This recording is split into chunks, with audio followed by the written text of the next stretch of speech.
असफलता ही सफलता है अगर आप उससे सीख लें। Hello everyone, I am Upasana Taneja और आज हम करने वाले हैं inner G, inner automorphisms of G is isomorphic to G by Z G. क्या होती है ये थ्योरम, इसका प्रूफ करेंगे, अच्छे से समझ के करेंगे। उसके बाद हम इसके कुछ एप्लीकेशंस भी करेंगे कि हम ग्रुप की जगह कोई और ग्रुप्स ले, जी की जगह हम एस एन ग्रुप ले या कोई और क्यू8 ग्रुप ले। तो ये एप्लीकेशन ही हम देखेंगे जो एग्जाम पॉइंट ऑफ व्यू से, एमसीक्यूज के व्यू से बहुत ही इंपॉर्टेंट रिजल्ट्स हैं। तो पहले थ्योरम एंड देन रिजल्ट्स। सो आ जाओ स्टार्ट करते हैं। सो देखो क्या है ये, what is this theorem. Theorem है कि जो इनर ऑटोमॉर्फिज्म्स ऑफ जी होता है वो जी बाय जेड जी के आइसोमॉर्फिक होता है। आइसोमॉर्फिज्म क्या होती है, होमोमॉर्फिज्म क्या होती है, ऑटोमॉर्फिज्म, ये सब कुछ डिटेल में हम ऑलरेडी डिस्कस कर चुके हैं, है ना। अगर मैं एक मैपिंग लूं, उस मैपिंग को 1 1 ऑन टू होमोमॉर्फिज्म प्रूव कर दूं तो वो आइसोमॉर्फिज्म होती है, राइट। तो अब इसको मैं इन एफ से, इन जी से जी बाय जेड जी तक ऐसी मैपिंग नहीं लूंगी। इसको हम किससे करेंगे, इस थ्योरम को प्रूव करने के लिए हम हेल्प लेंगे लास्ट वीडियो में जो हमने किया था, फंडामेंटल थ्योरम ऑफ होमोमॉर्फिज्म। क्या थी ये थी कि F G to G dash अगर कोई ग्रुप है, मैपिंग है, आपने क्या लिया, F G to G dash एक मैपिंग ली, तो जी बाय कर्नल एफ जो होता है वो जी डैश के आइसोमॉर्फिक होता है, ठीक है। तो यहाँ पे अगर मैं क्या ले लूं, लेट एफ कहाँ से कहाँ तक ले, अगर मैंने इन जी लेना है, ठीक है, मैं यहाँ पे लेती हूँ जी टू इन जी, एक मैपिंग लेते हैं, be a mapping, okay, be a mapping, ठीक है, सच दैट एफ ऑफ ए किसके इक्वल हो जाएगा, एफ ए के, है ना। ये एफ ए क्या होता है, ए एक्स ए इनवर्स, ठीक है।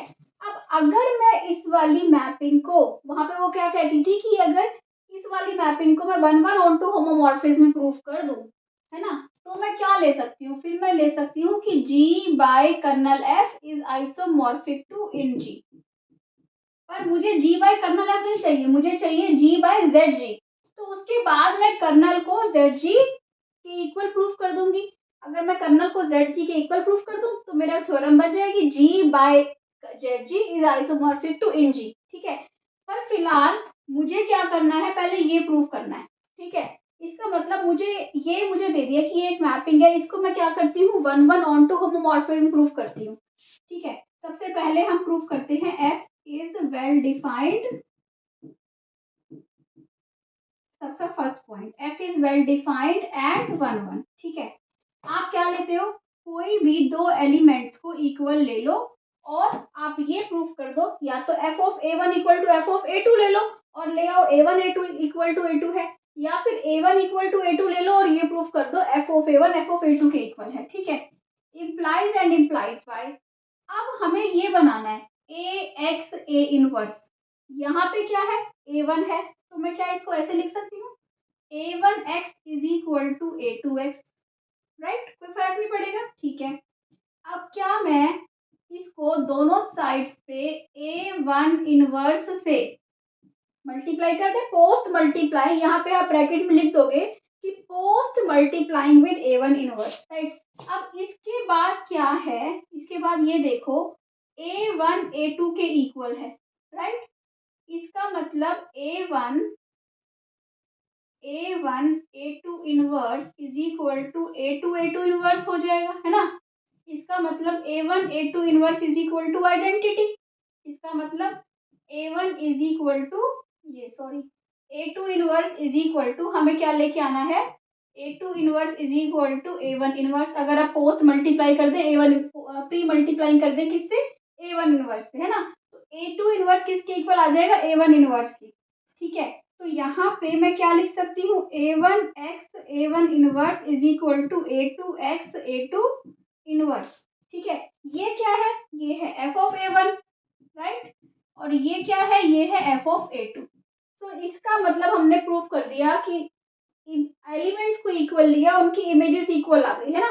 तो एफ इज क्या है, वेल डिफाइंड है और 1 1 है, ठीक है। तो इसके बाद अब हम प्रूव करते हैं कि एफ क्या है, ऑन टू है, और वो क्या है, होमोमॉर्फिज्म है। तो मैं एक बार ये रब कर देती हूँ। यहाँ पे मैंने क्या लिखा है कि जी ग्रुप है, इन जी है, जेड जी है। ये होता है, ये हम ऑलरेडी डिस्कस कर चुके हैं। इन जी क्या होता है, जेड जी क्या होता है, पहले की कुछ वीडियो में डिस्कशन हो चुका है। सो अब मैं आती हूँ क्या कि एफ क्या है, ऑन टू है, और क्या है, होमोमॉर्फिज्म है। Now we need to prove F is on to.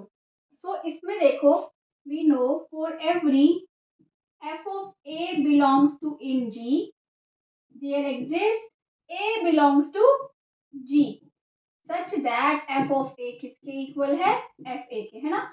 Her element के लिए है, यही तो होता है ऑन टू। सो आप लिख दोगे yes f is onto. Okay, next क्या है, इसको रब करते हैं। नेक्स्ट हमें प्रूव करना है कि जो f है वो क्या है, होमोमॉर्फिज्म है। थर्ड क्या है, f is होमोमॉर्फिज्म।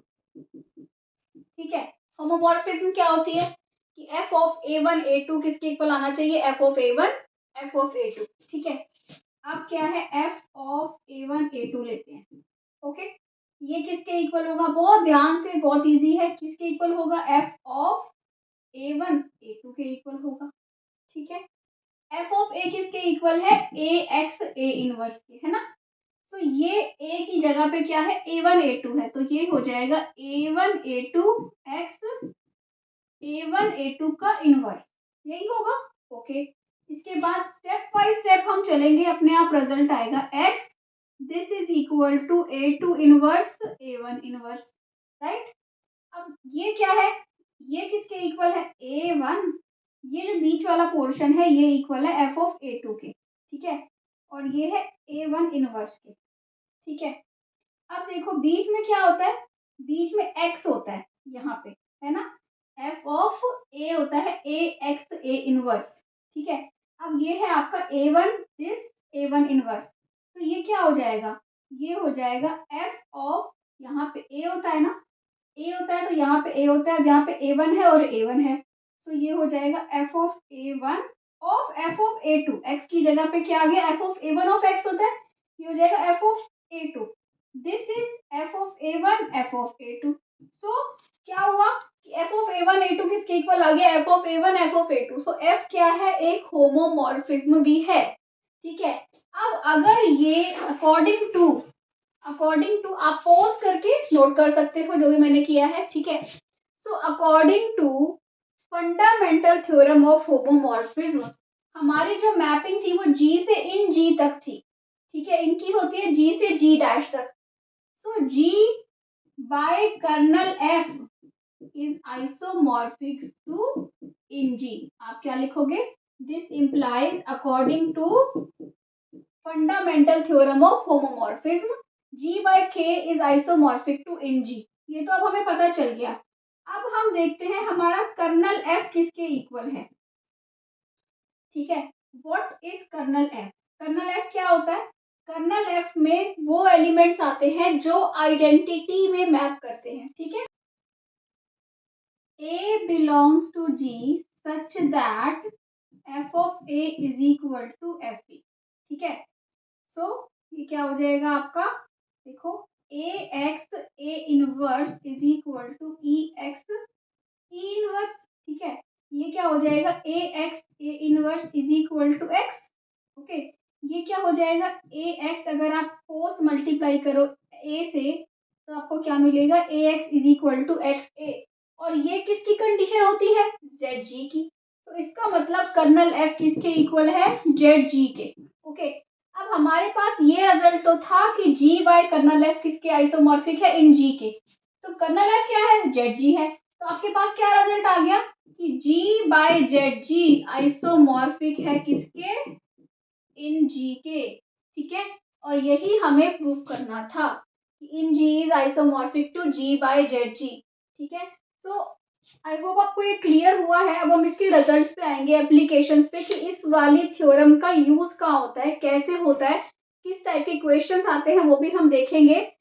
सो आ जाओ उस पे। तो अगर आपको अच्छा लग रहा है तो प्लीज चैनल को सब्सक्राइब कर दो, और ये सारे जो टॉपिक है, ये जो थ्योरम्स है, वो मेरे नोट्स में आपको मिल जाएगी, ग्रुप थ्योरी के नोट्स जो मैंने बनाए हैं। कैसे वो आपको मिलेंगे उसके लिए आप डिस्क्रिप्शन में ग्रुप थ्योरी की वीडियो है वो देख सकते हो, ठीक है। सो आ जाओ स्टार्ट करते हैं रिजल्ट्स इसके।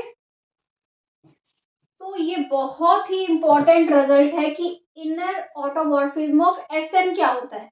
आप जी ले रहे थे ना, आप ग्रुप की जगह हम परम्यूटेशन ग्रुप ले रहे हैं, ठीक है। जी की जगह हम क्या ले रहे हैं, परम्यूटेशन ग्रुप। तो आप इस थ्योरम के अकॉर्डिंग इन ऑफ एसएन किसके इक्वल होगा, S N by Z of S N, ठीक है। अब अगर एन इक्वल टू 2 हो, S2 हो, तो Z ऑफ S2 क्या होता है, S2 ही होता है। परम्यूटेशन ग्रुप की वीडियो ऑलरेडी आपको इसी प्लेलिस्ट में मिल जाएगी, ग्रुप थ्योरी कंप्लीट कोर्स की। तो आप देख सकते हो Z ऑफ S2 क्या होता है, S2, वहां पे भी हमने शॉर्ट ट्रिक्स MCQ सब करे थे। तो Z ऑफ S2 अगर S2 ही होता है तो इन ऑफ S2 बताओ क्या होगा, इन ऑफ S2 होगा S2 by Z of S2, Z of S2 is S2। तो इन ऑफ S2 क्या मिल गया आपको, आइडेंटिटी होता है, ठीक है, अगर S2 की बात हो। पर अगर S2 से ऊपर की बात है, S2 से ऊपर जैसे कि आपकी बात है S3 S4, तो उसके लिए क्या है, उसके लिए ये रिजल्ट है कि 4 Z ऑफ SN, पूरा अब हम जनरल रिजल्ट देते हैं, 2 को हमने अलग ले लिया, जनरल रिजल्ट देते हैं कि Z ऑफ SN आइडेंटिटी होता है जब n 3 से क्या हो, बड़ा हो, 3 या 3 से बड़ा। तो इन ऑफ SN क्या हो जाएगा, इन ऑफ SN हो जाएगा SN by I। So Inn of SN तो SN ही बच गया। So Inn of SN is SN for all n greater than equal to 3। Very very important result कि अगर आपके पास अब इनर ऑटोमॉर्फिज्म कुछ भी आ जाए S4 S5 S6, तो आपने यही रिजल्ट देना है, inner automorphism of S4 is S4, S5 is S5, ठीक है। तो ये हुआ एक रिजल्ट। अब आ जाओ दूसरे रिजल्ट पे। तो नेक्स्ट है आपका inner automorphism of ZN। ZN group होता है, डिस्कस कर चुके हैं बहुत अच्छे से, वीडियो है जिसमें आपको शॉर्ट ट्रिक्स वगैरह सब कुछ मिल जाएगा, ठीक है। तो ये क्या होगा, किसके इक्वल, ZN by Z of ZN, ठीक है, isomorphic to this. So this is isomorphic to ZN by ZN, क्योंकि ZN के सेंटर में तो पूरा ZN है, ठीक है, is isomorphic to I। So inner automorphism of Zn is isomorphic to I। Very very important result for MCQs। So अब आ जाओ थर्ड रिजल्ट पे। Very very important question, inner automorphism of Q8 किसके इक्वल होगा, Q8 by Z of Q8, right? Okay।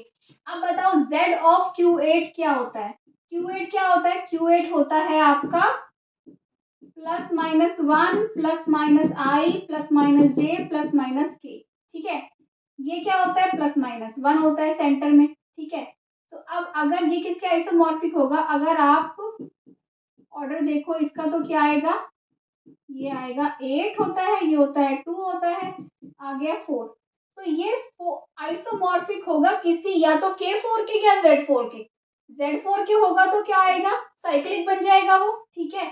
But इसीलिए किसके इक्वल होगा, ये आइसोमॉर्फिक टू K4, क्योंकि सो ये थे रिजल्ट्स एंड ये थ्योरम बहुत ही इंपॉर्टेंट थ्योरम है। इसके बाद नेक्स्ट क्लास में हम करने वाले हैं ऑटोमॉर्फिज्म ऑफ इनफाइनाइट ग्रुप्स, ठीक है, बहुत ही इंपॉर्टेंट टॉपिक है वो भी। वहां पे हम ZNs की भी ऑटोमॉर्फिज्म निकालना सीखेंगे। सो आई होप आपको आज का क्लास क्लियर हुआ है। अगर अच्छा लगा है तो प्लीज सब्सक्राइब कर दो चैनल को, और if you can share with your friends तो शेयर कर दो अपने फेसबुक पे, अपने सोशल मीडिया पे, if you can share. Thank you for watching. Bye bye.